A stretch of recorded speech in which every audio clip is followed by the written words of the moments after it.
Selamat pagi Pak dosen serta teman-teman semuanya. Salam sehat. Perkenalkan nama saya Arnold Mardika dari kelas Sosiologi dengan NIM 221334026.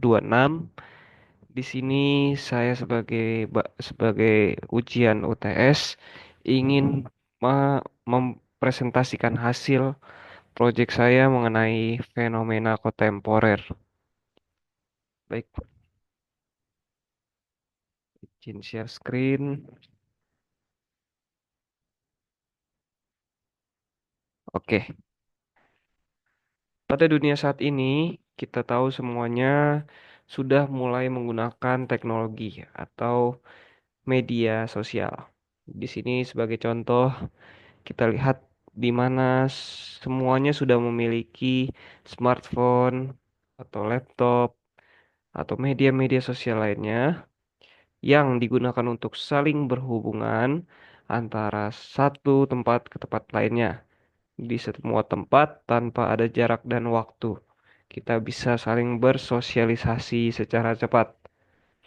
Oleh karena itu, kita lihat dampaknya yang ada bahwa fenomena tersebut mengakibatkan adanya perubahan sistem sosial di dalam masyarakat, terutama adanya sikap-sikap yang berubah, adanya ketergantungan, ada juga perubahan lingkungan.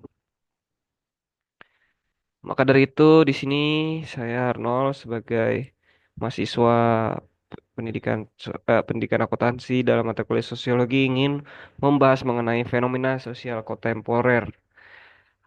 Fenomena sosial kontemporer sendiri adalah untuk memahami bagaimana masyarakat terus berubah dan berkembang seiring dengan waktu. Jadi, fenomena kontemporer adalah sebuah fenomena sosial yang sedang berlangsung di dunia yang terus berubah.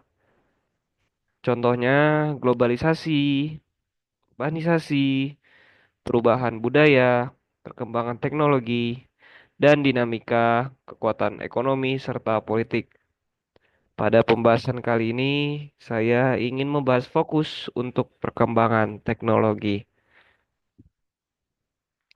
Selanjutnya, apakah kita ada di masa kontemporer? Itu adalah pertanyaan semantik. Kita bisa mengetahuinya dengan sebuah cara menganalisis. Yang pertama, aktif mengikuti berita dan tren.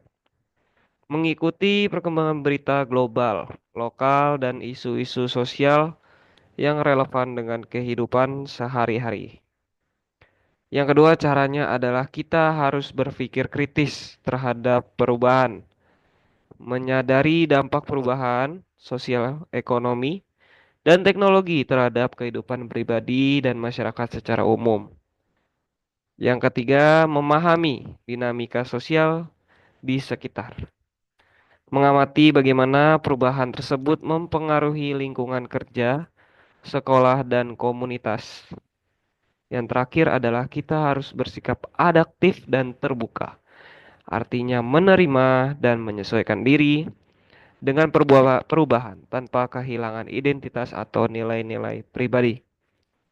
Selanjutnya, maka dari itu kita adalah makhluk yang hidup di dalam dunia yang terus berkembang.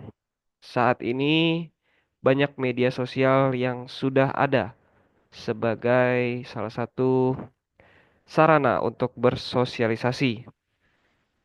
Diawali dengan timbulnya YouTube, lalu Facebook, Twitter, dan lain sebagainya.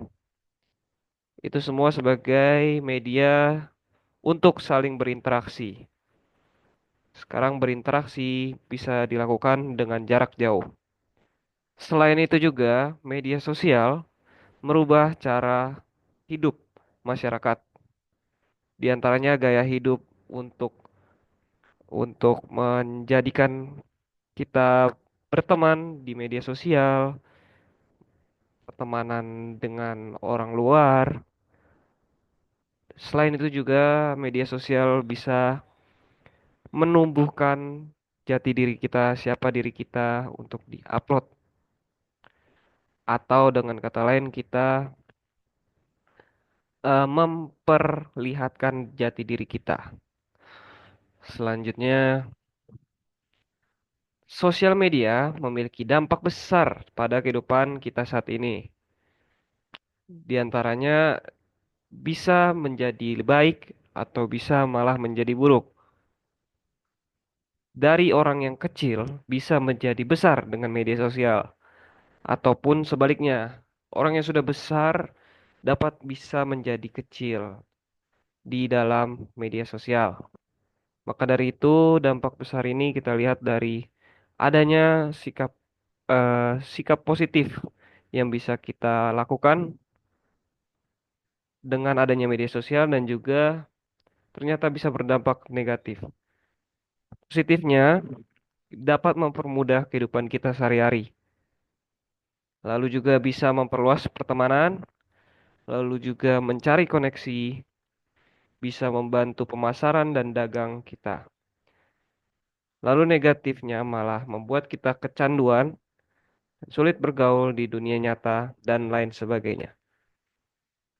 Selanjutnya, maka dari itu kita sekarang hidup di masa yang namanya masa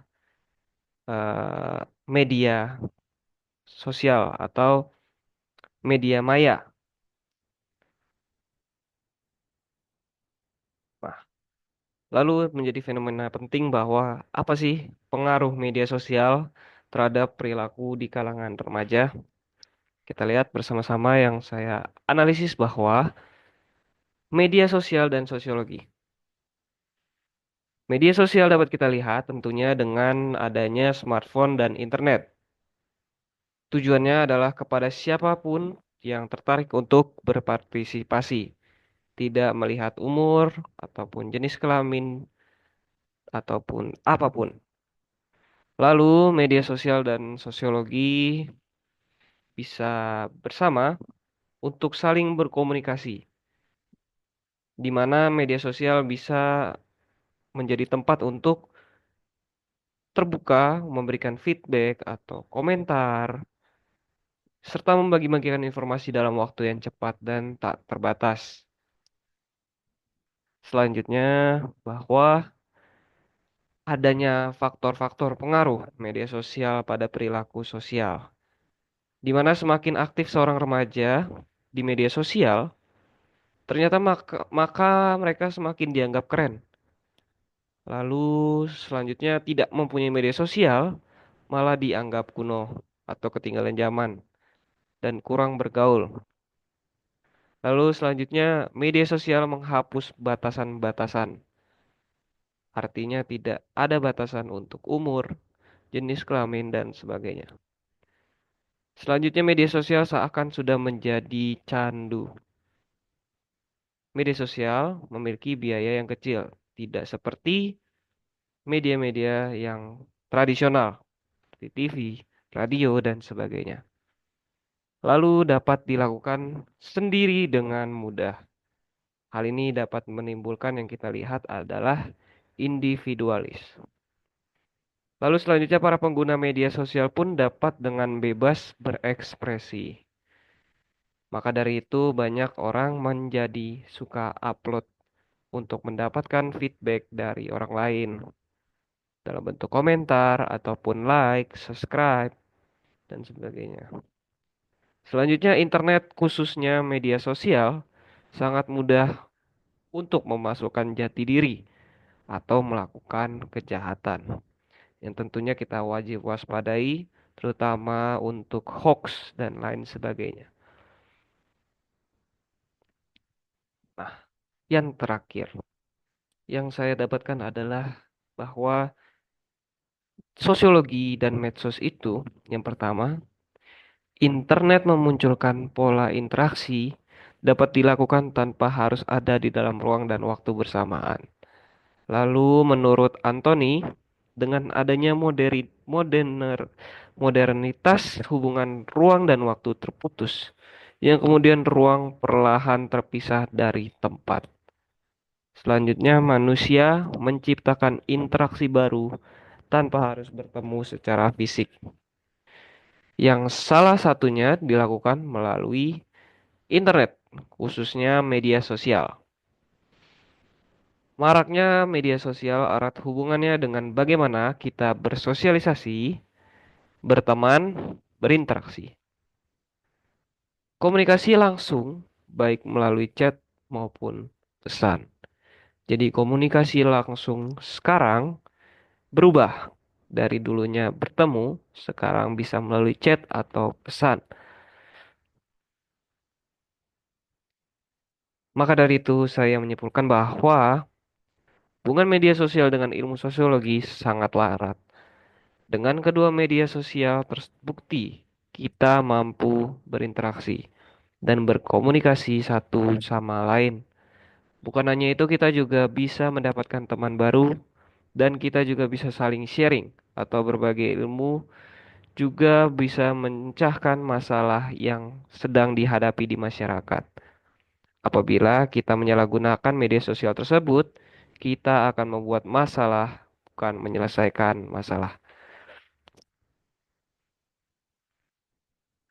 Oke, demikian yang dapat saya sampaikan mengenai fenomena kontemporer yang sedang terjadi, terutama di kalangan remaja.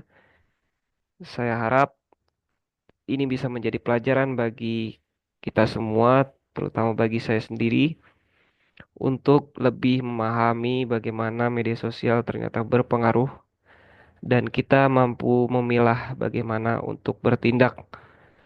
Maka dari itu, mohon maaf jika saya ada salah kata. Demikian yang dapat saya sampaikan. Terima kasih.